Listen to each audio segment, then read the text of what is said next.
tidak bukan, yaitu hanya mewujudkan, membuktikan, yaitu rasa syukur, rasa terima kasih kita kepada Allah Subhanahu wa Ta'ala yang telah menjadikan kita sebagai umatnya Nabi Muhammad. Amin ya Rabbal. Bangga gak jadi umatnya Nabi? Senang gak sama Nabi? Gembira gak sama Nabi? Gak ada yang gembira, gak ada yang tidak gembira kepada Nabi-Nya.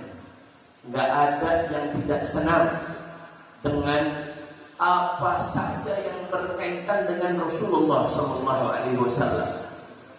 Rasulullah Sallallahu Alaihi Wasallam yang kita rayakan maulidnya seorang al-insanul kamil. Beliau seorang manusia yang sempurna. Yang sempurna. Tahu yang sempurna maksudnya apa? Bu, ibu, nah, udah sarapan Bu? Saya tadi sarapan enak apa? Lontong sayur ya. Kalau di Jakarta bilangnya lontong sayur. Kalau di sini ada dagingnya tuh, jadi seger gitu. Ibu udah pada sarapan semua? Alhamdulillah. Ibu-ibu ketika dengar nama Nabi sebagai seorang al-insanul kamil, seorang manusia yang sempurna. Apa yang sempurna? Nabi sempurna itu zahir dan batinnya. Luarnya sempurna, batinnya dalamnya juga sempurna. Bagaimana tidak sempurna? Beliau seorang Nabi akhir zaman, ibadallah.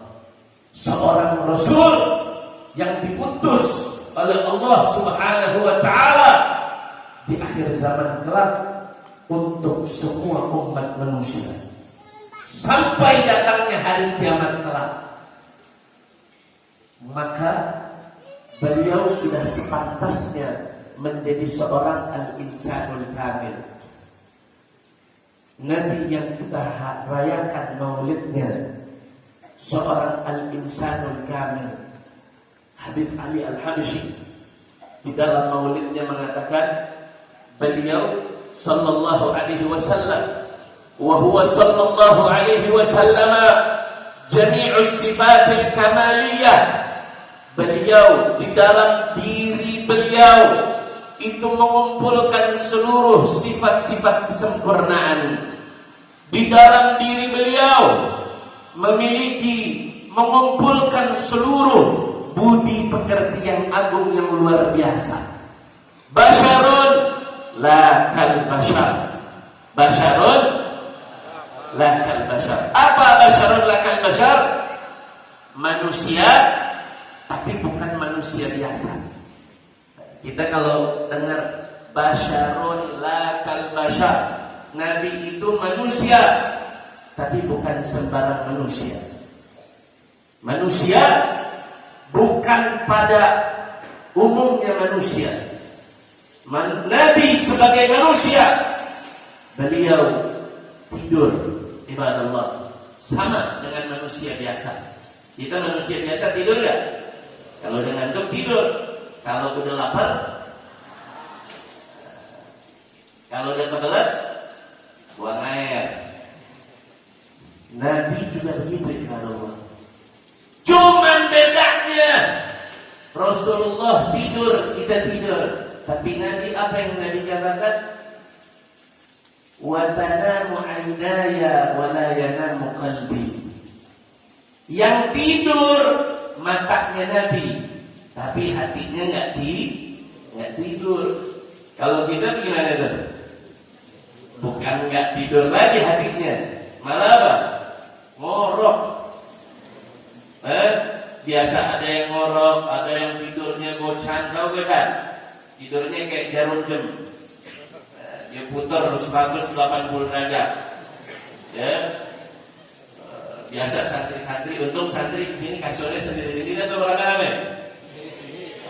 Gak ganggu temannya berarti kalau lagi tidur. Betul?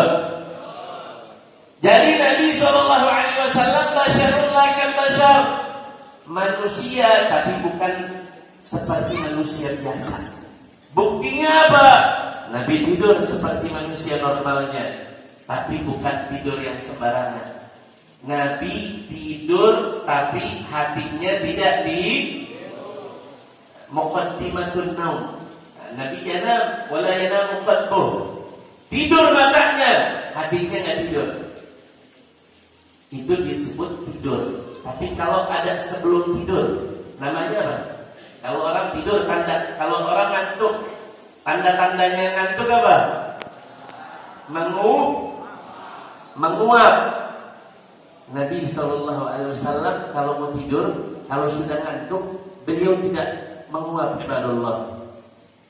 Ma tada'aba sallallahu alaihi wasallam qat. Nabi enggak pernah nguap seumur-umur hidupnya. Karena nguap itu dari sedangkan Nabi enggak bisa dimasukin, apalagi diganggu oleh syaitan kepada Allah. Kalau kita nguapnya bagaimana? Kalau kita nguap enggak kalau ngantuk? Bukan nguap lagi, orang sunnahnya kalau nguap itu ditutup, kita buka lebar-lebar. Adabnya kalau ngantuk nguap, tutup mulutnya. Ya, kalau bisa dia nggak menguap. Kenapa? Takut setan masuk. Kalau kata ibu-ibu orang dulu gitu, betul. Nabi nggak pernah menguap ibadah Allah. Kita punya Nabi saking sempurnanya, mata abaqat, beliau tidak pernah menguap. Basyarun la kal bashar wa huwa yaqutun wan nasu kal hajar. Ibarat beliau, sesempurnanya beliau adalah seperti batu permata yang tiada tara nilainya ibadah Allah. Wan nasu kal hajar, akan tetapi manusia semuanya ini kita diibarat atau dibandingkan dengan Nabi, kita disandingkan dengan Nabi, itu ibaratnya batu biasa. Kalau Nabi ibaratnya batu permata.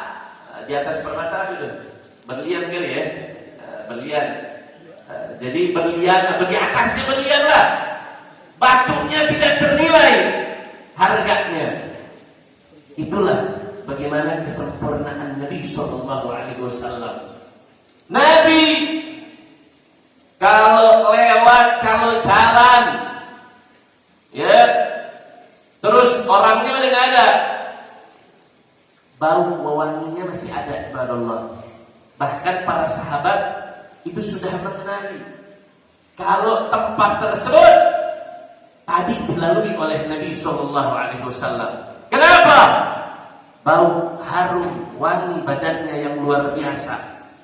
Jadi Nabi kalau berkeringat, ya, beliau punya wangi tubuhnya itu lebih wangi daripada apa? Di sini minyak wangi yang paling zenar, ya? Kasturi, mesek, itu lebih wangi, lebih harum, bahkan baunya nggak hilang-hilang. Ya, kita kalau mau salaman, mungkin baunya masih ada di tangan. Kalau Nabi orangnya jasadnya udah pergi, baunya masih ada. Bahkan sahabat mengetahui kalau Nabi habis lewat dari tempat ini dari bau wanginya yang luar biasa. Sallu ala Nabi, sallu ala Nabi. Bersalawat, perbanyak kita bersalawat kepada baginda Muhammad sallallahu alaihi wasallam. Nabi saking sempurnanya itulah gak nempel di tubuhnya ibadah Allah. Laler, tahu lalat? Gak nempel di badannya. Kalau nempel gitu, bukan nempel lagi. Keringet dikit, udah laler datang. Mau makan, laler datang nyamperin. Kalau Nabi enggak, laler tidak bisa nempel ke badan Nabi. Kenapa? Karena laler saat nempel tempat kotor. Jasad badan Nabi mulia, wangi, suci, bersih. sampai-sampai lalat enggak hinggap di badannya. Alhamdulillahirabbil alamin. Luar biasa kita punya Nabi. Saking luar biasanya, sempurnanya baginda Nabi besar Muhammad sallallahu alaihi wasallam. Diriwayatkan dari Ummu Salamah, istri beliau. Ya, di dalam riwayat lain diriwayatkan bahwasanya pernah beliau tengah malam ya mau buang hajat, buang air pipis. Begitu beliau pipis, beliau lihat ada bejana mangkok, beliau buang air di tempat tersebut. Gelap, nggak ada cahaya. Paginya Ummu Salamah datang lihat wadah tersebut, dipikirnya air, dipikirnya air, akhirnya diminum sama Ummu Salamah radhiyallahu taala anha wa ardhaha. Paginya Nabi bangun pagi, bangun subuh, Nabi nanya, itu wadah bejana yang semalam yang Anda taruh di ruang tamu, tadi kemana isinya? Ya Rasulullah, subuh tadi aku bangun aus, Anda lihat air, dipikirnya air, diminum oleh Ummu Salamah radhiyallahu taala. Begitu Nabi dengar diminum oleh Ummu Salamah, apa kata Nabi sallallahu alaihi wasallam? Sungguh ya Ummu Salamah, perutmu tidak akan dikenakan atau la tamussa batnaka nar. Sungguh api neraka tidak bisa membakar tubuhmu karena ada apa? Ada baulnya Nabi sallallahu alaihi wasallam. Ini keistimewaan yang ada di dalam dirinya Nabi sallallahu alaihi wasallam. Bahkan Nabi lagi tidur, Nabi lagi istirahat, keluar keringatnya, keringat oleh pembantunya atau istrinya. Dilihat ada keringat yang jatuh, dikumpulin, diperas, ditaruh di botol. Jadi minyak wangi yang luar biasa wanginya. Itu dari keringat Nabi, bukan keringat orang biasa. Makanya Nabi disebutnya apa? Basyarun la kal bashar. Manusia tapi bukan manusia secara umumnya.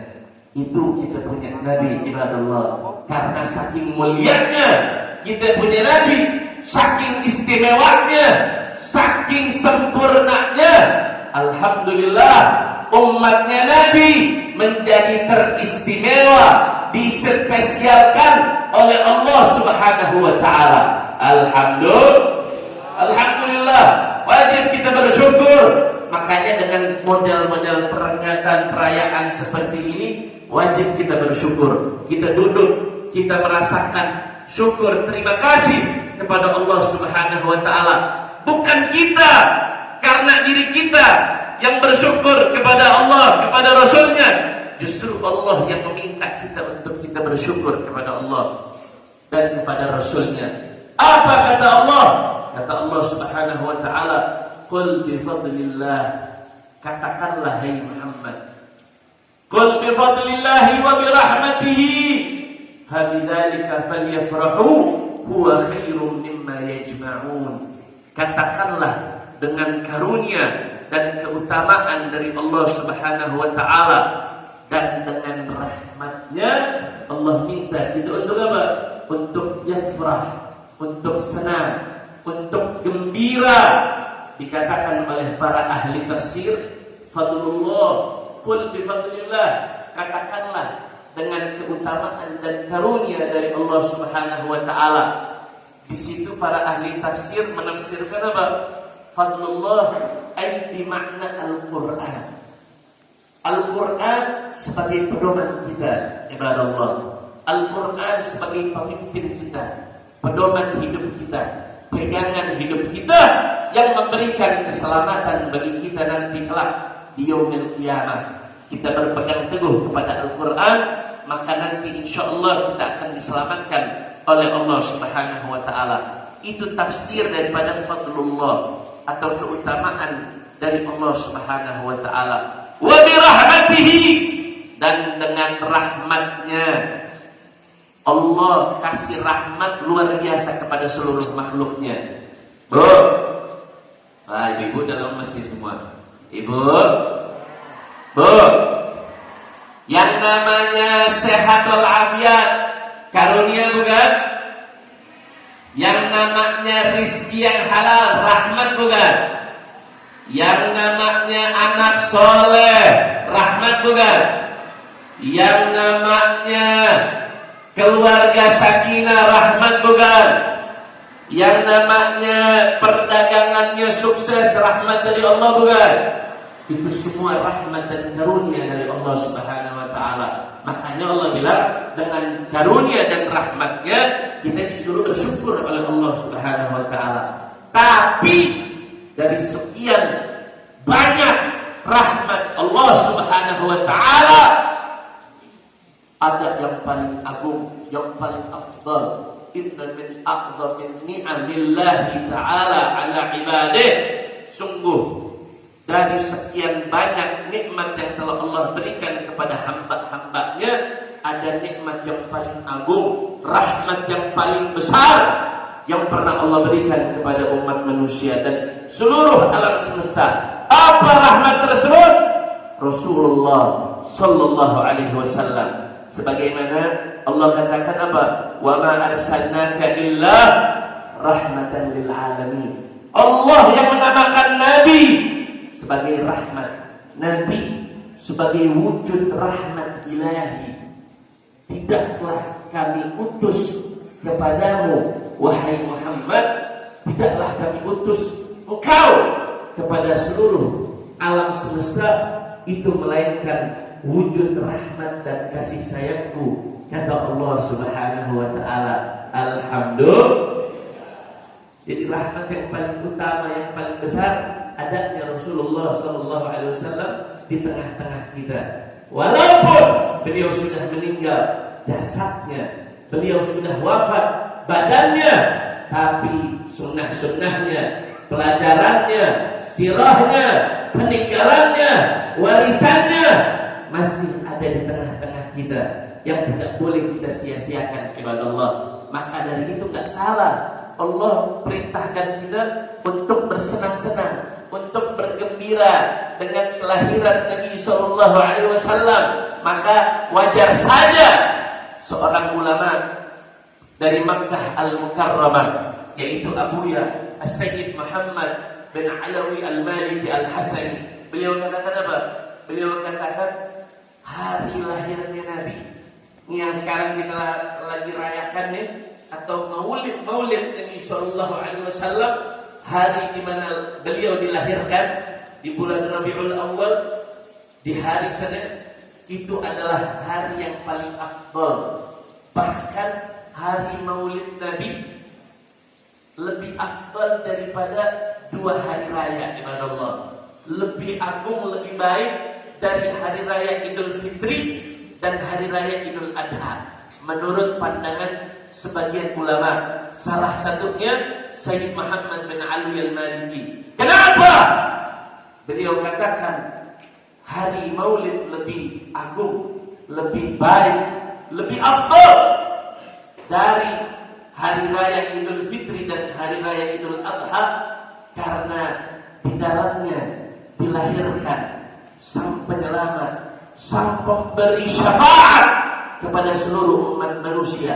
Logikanya kalau nggak ada Nabi, nggak ada Islam. Betul apa betul?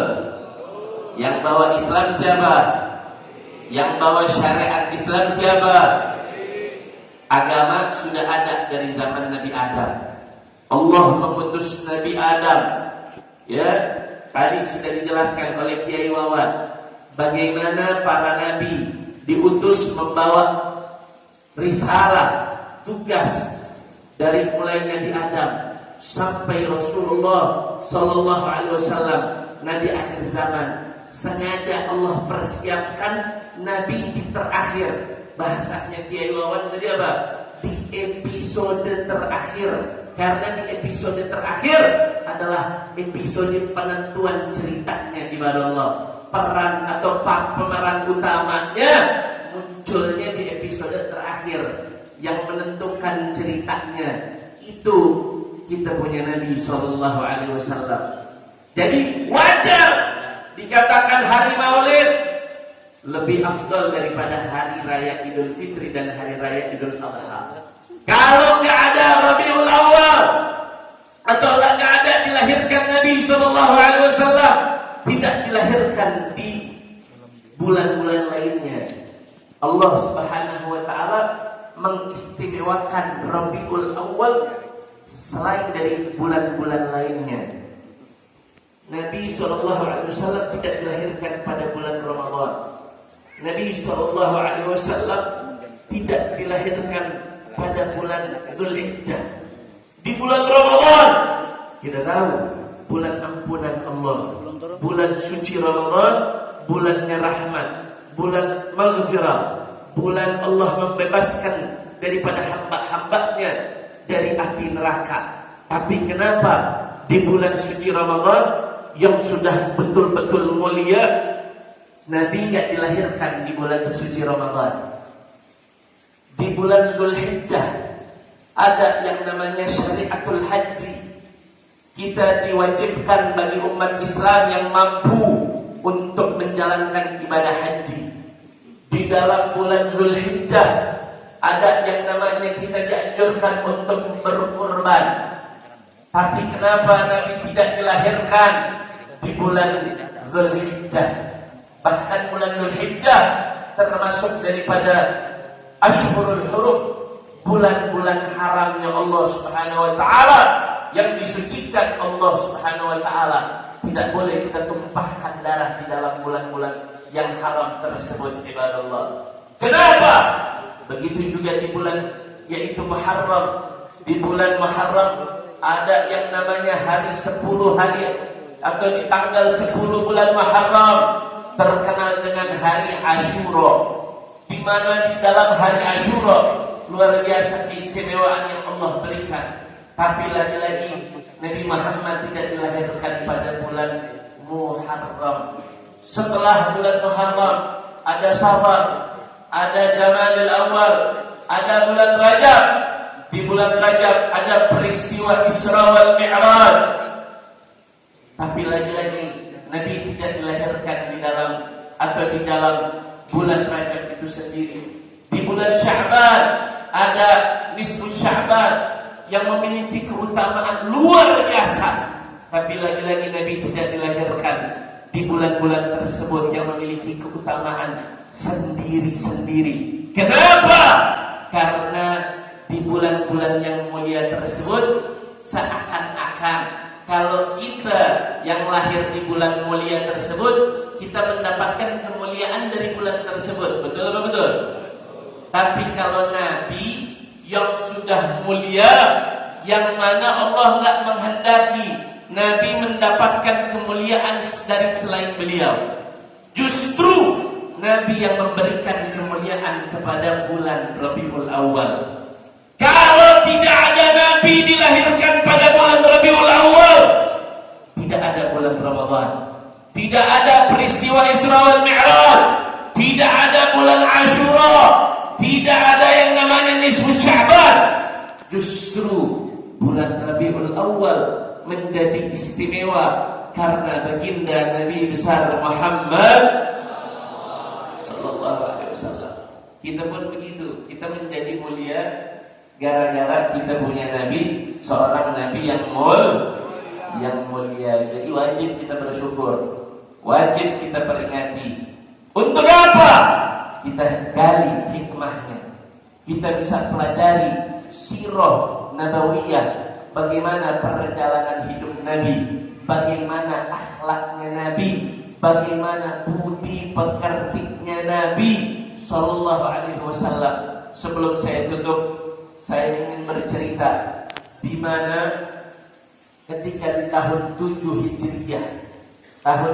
Hijriah, setelah terjadi yang namanya Sulhul Hudaybiyah, perdamaian, ya, gencatan senjata antara kaum muslimin yang ada di kota Madinatul Munawwarah bersama orang-orang kaum musyrikin yang ada di kota Makkah Al-Mukarramah, atau kaum kafir, kaum musyrikin kaum kafir Quraisy. Jadi Nabi bikin perjanjian gencatan senjata, stop peperangan. Di tahun 7 Hijriah terjadi Sulhul Hudaybiyah namanya. Setelah itu apa yang dilakukan oleh Nabi SAW? Nabi coba untuk memperluas jaringannya. Nabi mencoba untuk memperluas daripada dakwahnya. Beliau menulis surat ila Allah. Beliau menulis surat, mengirim delegasi-delegasi, mengirim para safir, mengirim para duta besar. Nabi SAW, yaitu para sahabatnya, ke negara-negara, ke negeri-negeri yang ada pada zaman Nabi Muhammad SAW.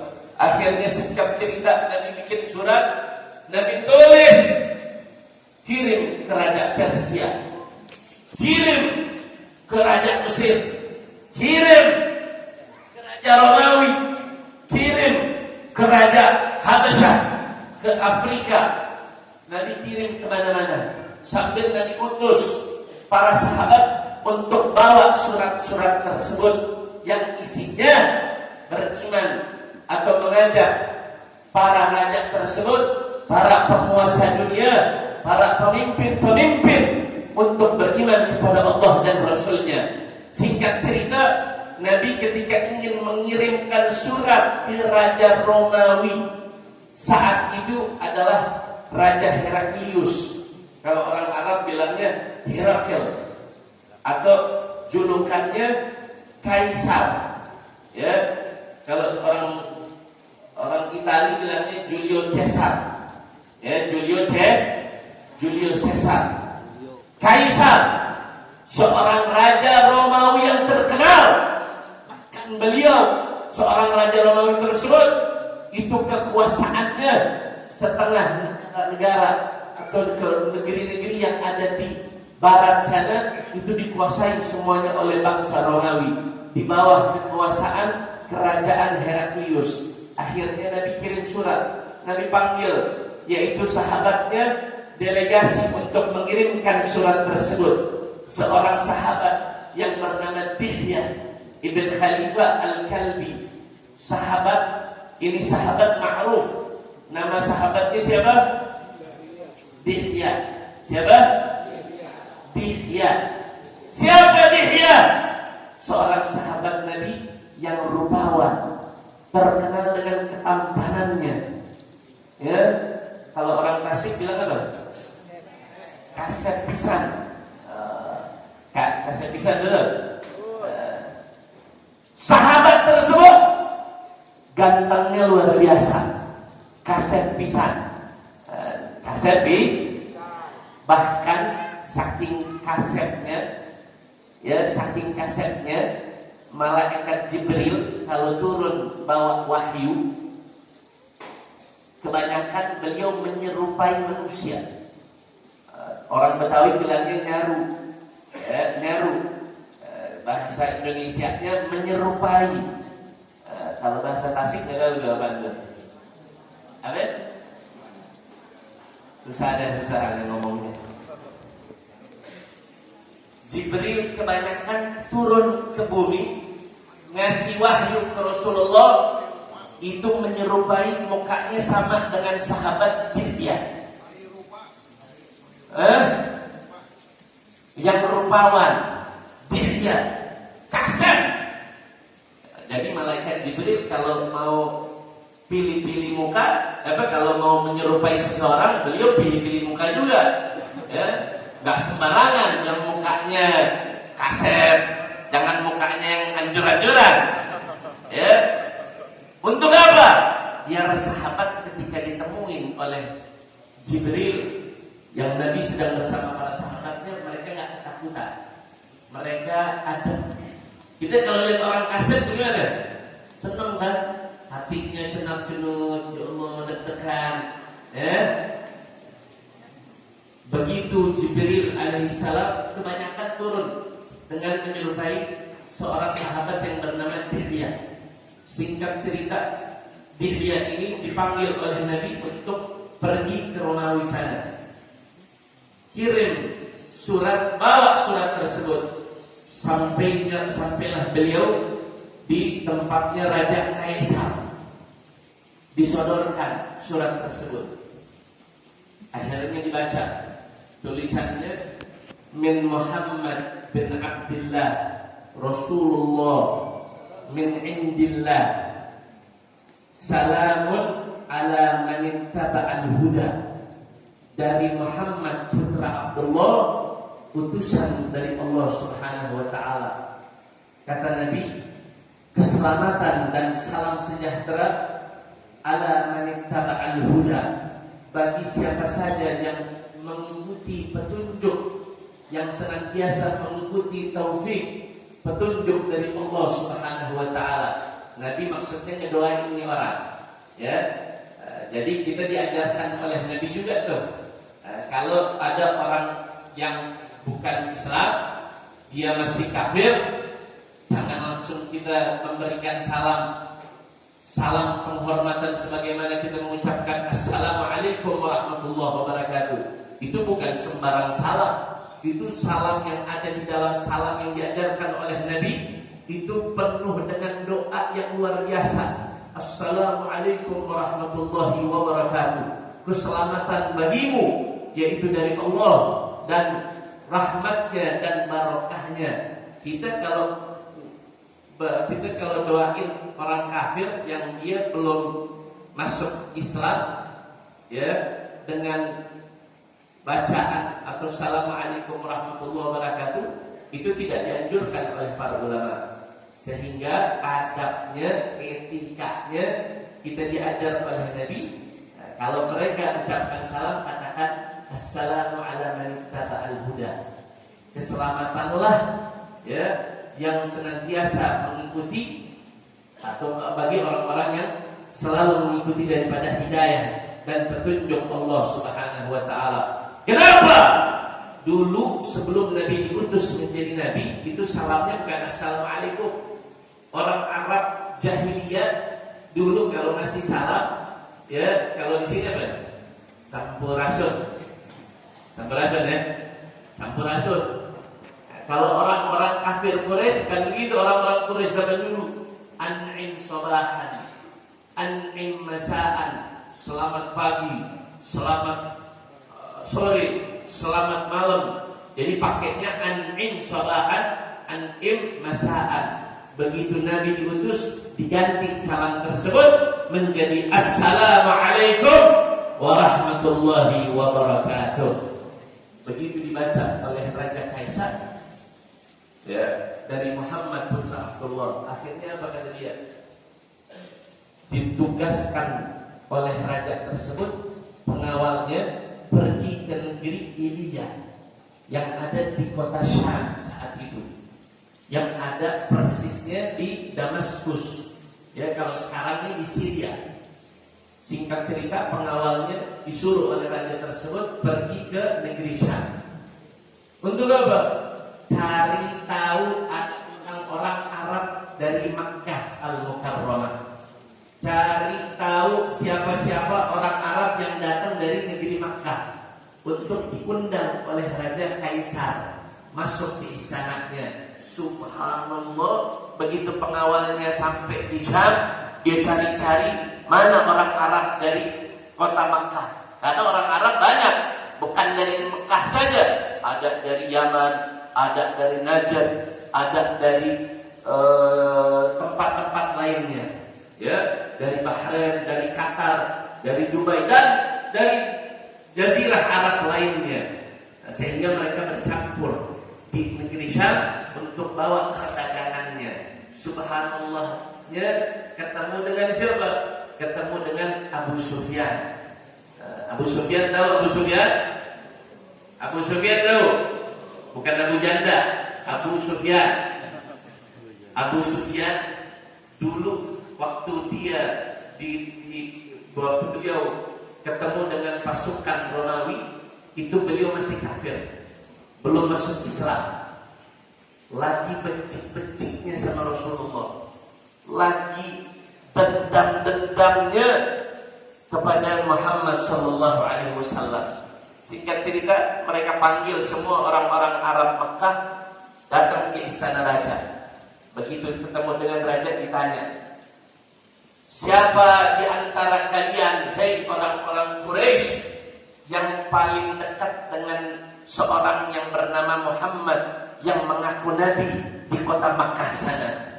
Siapa di antara kalian yang memiliki kekerabatan, hubungan kekeluargaan dengan orang yang bernama Muhammad? Subhanallah, memang kebetulan, memang Allah yang atur, ya.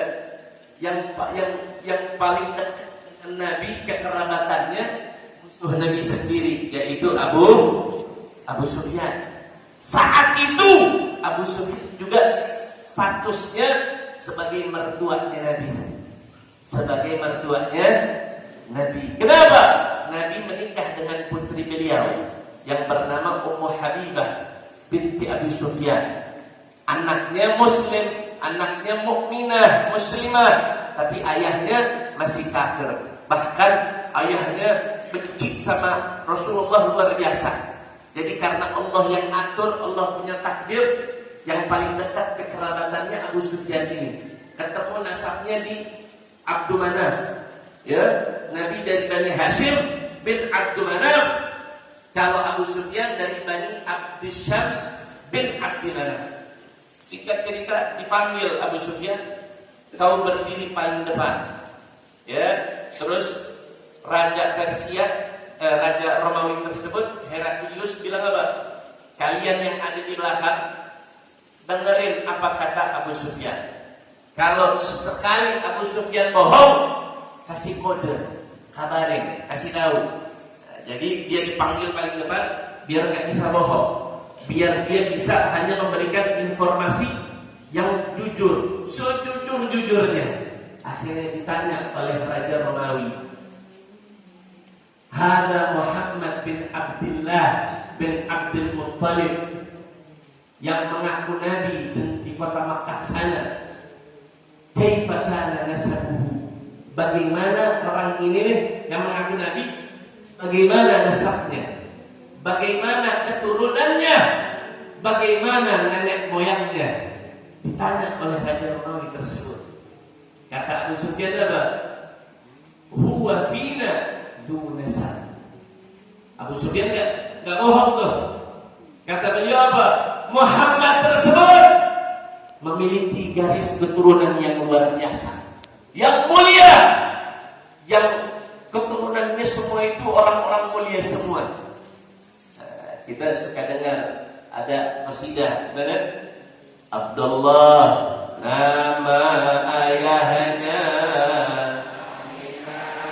ibundanya,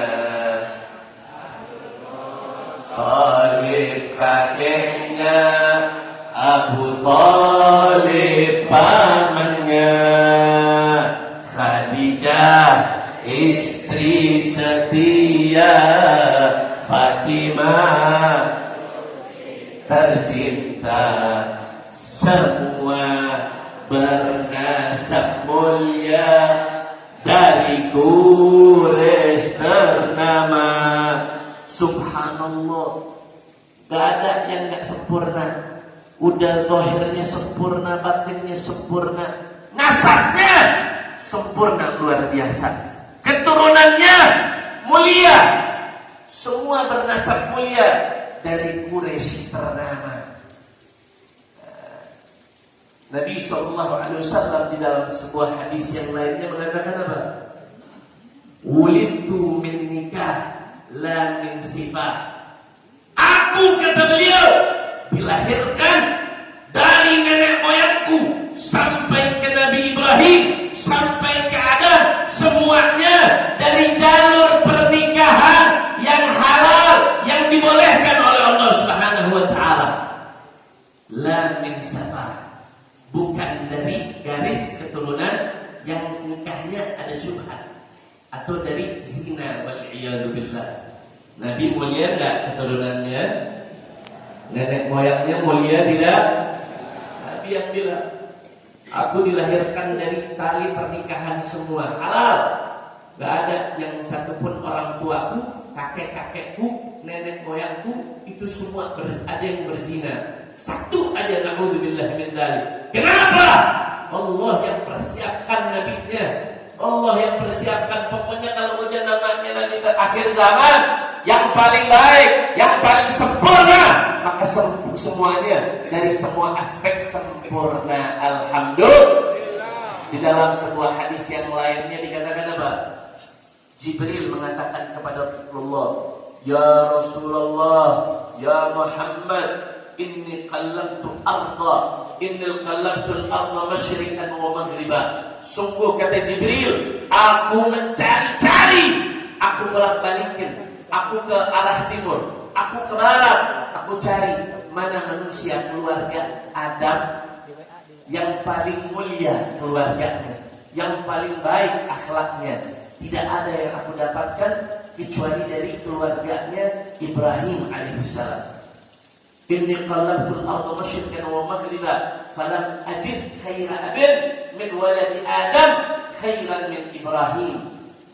Gak ada yang lebih baik dari keluarga Ibrahim. Dari keluarga Ibrahim aku cari mana yang paling mulia, mana yang paling baik, mana yang paling akhlaknya. Innahu min walad Ismail. Tidak aku dapati kecuali yang paling baik dari keluarga Ibrahim adalah dari keturunannya Ismail. Dari Ismail dicari-cari lagi, turun ke Quraisy. Dari Quraisy turun ke Bani Hashim, kata Nabi SAW. Kata Jibril, fama wajadtu khaira abin min Bani Hashim illa anta ya Rasulullah. Aku cari-cari di antara golongan Bani Hashim yang paling baik dari semuanya, tidak ada aku dapati kecuali engkau wahai Muhammad. Fa'an, kemudian kata Nabi sallallahu alaihi wasallam, fa'ana min khiyarin, min khiyarin, min khiyarin, min khiyar. 4 kali kata Nabi sallallahu alaihi wasallam, ana nih kata Nabi, ya, dari orang yang mulia, dari yang termulia, dari yang paling mulia, dari yang paling mulia. Al-Karim, Ibnul Karim. Bukan Nabi berbangga-bangga dengan nasab, bukan. Nabi tidak lagi berbangga-bangga, apalagi sombong dengan nasab. Kata Nabi apa? Ana sayyidu waladi Adam wala fakhar. Aku adalah penghulunya anak keturunan Adam, wala fakhar. Wa Adam tahta rayati yaumal qiyamah. Kata Nabi sallallahu alaihi wasallam, dan kakekku Adam itu berada di bawah panji benderaku kelak di hari kiamat. Ini Allah yang sudah atur, bukan Nabi lagi berbangga-bangga.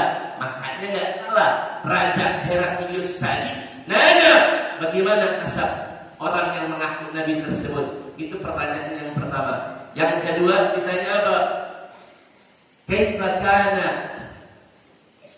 bagaimana orang ini pernah nggak dia mencoba-coba berkata bohong yang tidak jujur? Apakah dia pernah mengatakan yang kadzib? Kata Abu Sufyan apa? Majarrabna alaihi kadiba. Nggak pernah kita coba, kita dapatin Muhammad ini ya ada berbohong, nggak pernah. Bahkan dia sebelum jadi Nabi, jadi Rasul, terkenalnya justru dengan julukan apa? Al-Amin. Orang yang dapat dipegang amanatnya, bisa dipegang kata-katanya. Ya, ini saking amanatnya Nabi. Anda kasih tahu nih, saking amanatnya Nabi. Nabi kan masih sebelum diangkat menjadi Nabi, itu orang kafir Quraisy semuanya senang karena belum mengajak mereka kepada Allah. Budi pekerti Nabi yang baik, yang luar biasa, memberikan kesan kepada mereka. Sehingga apa? Mereka semuanya berbondong-bondong menitipkan barang-barang mereka ke Nabi SAW. Bahkan saat mereka setelah Nabi SAW diangkat menjadi Nabi, tetap mereka nitipin barang. Jadi ada nggak musuh benci kepada seseorang, tapi dia nitip barangnya ke orang yang dibenci? Nah, ibu-ibu coba jawab, bisa nggak gitu? Bisa nggak? Ibu punya musuh bebuyutannya, ceritanya, insya Allah baik semua, amin. Kita lagi benci sama orang, lagi gedok sama orang, ya, lagi nggak suka sama orang. Tapi ini orang kita titipin barang kita, bisa nggak gitu? Tapi orang kafir Quraisy saking benci sama Nabi, ya, saking tetap mereka benci luar biasa. Tapi urusan titipan barang, amanat, tetap mereka titipin ke Nabi SAW. Malu nggak? Nggak malu mereka. Kenapa? Teman dekat saja, teman dekatnya mereka nggak percaya. Sesama orang kafir yang satu agama, satu sesembahan, satu berhala, mereka nggak percaya untuk menitipkan barang. Tapi kepada Nabi yang menjadi musuh mereka, yang menjadi udah luar biasa. Tapi giliran amanat tetap dititipin sama Nabi. Indah betul akhlaknya Nabi, luar biasa. Jadi ditanya, wa ma jarrabna alaihil kadhib, enggak pernah kami dapetin Nabi itu berbohong. Terus ditanya oleh raja, melanjutkan pertanyaannya, apakah di keturunannya, di nenek moyangnya tadi, nasab-nasabnya, abah-abahnya, ada nggak yang pernah menjadi raja? Kata Abu Sufyan, nggak ada. Dari orang ini nih Muhammad sampai ke atas nggak ada yang jadi raja, nggak ada yang jadi penguasa. Oh begitu. Lanjut pertanyaan selanjutnya. Ketika dia berdakwah, siapa yang mengikuti dakwahnya? Siapa yang menjadi pengikutnya? Apakah orang-orang lemah atau orang-orang kuat atau orang-orang kaya? Abu Sufyan mengatakan justru yang mengikuti Nabi Muhammad tersebut adalah orang-orang lemah di antara kaum kami. Bagaimana jumlahnya? Raja melanjutkan menanyakan, terus jumlahnya gimana? Pengikut Nabi tersebut, jumlahnya Muhammad itu bertambah atau berkurang? Bal yazdad, kata Abu Sufyan, bahkan jumlahnya bertambah, nggak berkurang. Ditanya lagi pertanyaan. Terus pengikutnya begitu masuk Islam, ada yang keluar lagi nggak? Ada yang murtad apa enggak? Kata Abu Sufyan, nggak ada. Wah, ditanya banyak pertanyaan. Kalau di kesempatan hari ini mungkin nggak cukup, tapi inti-intinya saja. Akhirnya begitu mendengar jawaban Abu Sufyan, yang semua jawabannya jujur, betul, tidak bohong, dikumpulkan semua bitrid al-baqariqah, dikumpulkan semua penasihat-penasihat raja, pendeta-pendetanya, dikumpulkan. Dia tanya kepada Abu Sufyan, ya Abu Sufyan, ente tahu kenapa anak tanya Muhammad yang mengaku Nabi dengan pertanyaan bagaimana nasabnya? Ketika engkau menjawab Muhammad itu bernasab mulia, maka ketahuilah wahai Abu Sufyan, kita ini orang-orang Romawi, orang-orang ahlul kitab yang telah Allah berikan kitab, Yahudi wan Nasara, ya, dia punya pendeta-pendeta, mereka begitu baca kitab suci mereka, Tauratnya, Injilnya, mereka temukan semua sifat-sifat Nabi akhir zaman di dalam kitab suci mereka. Sehingga ketika ada mengaku Nabi dari kota Mekah, aku penasaran, aku tanya, bagaimana nasabnya? Ternyata nasabnya mulia. Ya, memang para nabi, dari Nabi setelah Adam sampai Nabi Muhammad, Nabi terakhir, itu semuanya memiliki nasab yang mulia di antara kaumnya. Ya, pantas saja Allah Subhanahu wa taala berfirman, laqad ja'akum rasulun min anfusikum azizun 'alaihi ma 'anittum harisun 'alaikum bil mu'minina raufur rahim. Laqad ja'akum rasulun min anfusikum, telah datang kepada kalian rasul dari diri kalian, dari kaum kalian. Di dalam qiraat yang lainnya dibacanya bukan min anfusikum, tapi min anfasikum, ay ala isim tafdil. Ya, laqad ja'akum rasulun min anfasikum, telah datang kepada kalian rasul yang paling baik di antara kalian. Maksudnya apa?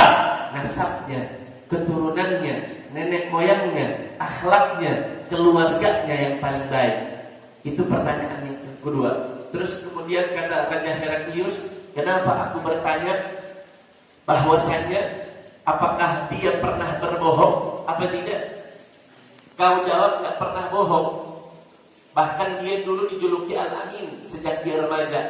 Ketahuilah wahai Abu Sufyan, nabi terakhir dan semua para nabi itu nggak ada yang pernah bohong. Karena salah satu sifat Nabi apa? As-sidq. Ya, as-sidq. Mereka harus jujur. Karena mereka yang akan menyampaikan risalah dari Allah Subhanahu wa taala kepada manusia semuanya. Kemudian aku tanya, ya, dan juga ditanya. Tadi ada satu pertanyaan yang terlewati. Di antara kalian nih, di antara kalian orang-orang kaum muslimin dan kaum kafir, orang-orang Quraisy, terjadi peperangan. Bagaimana peperangannya? Apakah kaum muslimin menang mulu, Nabi menang mulu atau kalah mulu? Kata Abu Sufyan, ketika kami berperang, kadang Muhammad yang menang, kadang kami yang menang, kadang Muhammad yang kalah, kadang kami juga yang kalah. Itu satu tambahan pertanyaan. Akhirnya ditanya oleh Raja Heraklius, bagaimana orang tersebut, apakah pengikutnya dari kalangan orang-orang kuat atau orang-orang lemah? Kau jawab orang-orang Ketahuilah wahai Abu Sufyan, bahwasanya pengikutnya para nabi itu rata-rata mustada'afin, du'afa semuanya, orang-orang lemah semuanya. Dan ketahuilah semua pengikutnya nggak ada yang berkurang, semuanya bertambah. Itu pengikutnya para nabi. Sifat dan ciri-ciri nabi terakhir diketahui oleh Raja Romawi. Sebagaimana Allah ceritakan tentang mereka apa? Alladzina atainahumul kitaba ya'rifunahu kama ya'rifuna abna'ahum. Mereka orang ahli kitab, orang-orang Yahudi dan Nasara yang telah kami berikan kitab suci. Mereka mengetahui Nabi, mengetahui sifat-sifat Nabi itu melebihi atau seperti atau bahkan melebihi.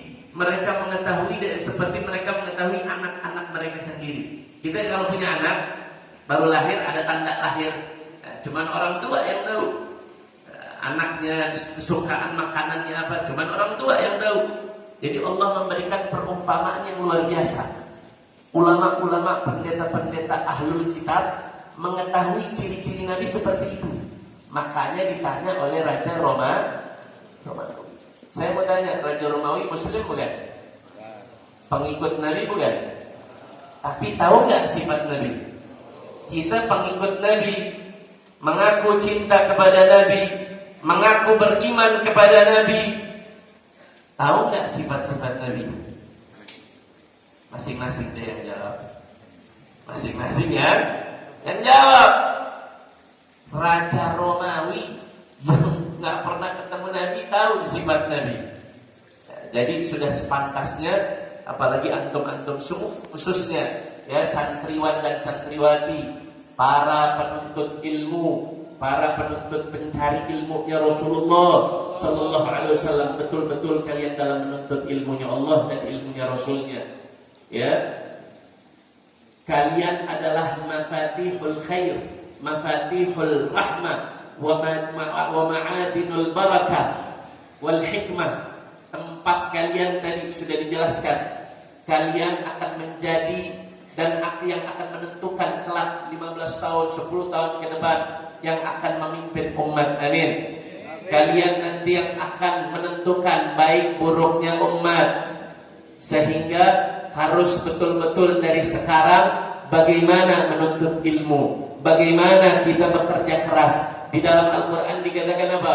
Wa ma kana al-mu'minuna liyanfiru kaffah falaula nafara min kulli firqatin minhum ta'ifatun liyatafaqahu fid-din wal yundiru qaumahum idza raja'u ilaihim la'allahum yahdharun.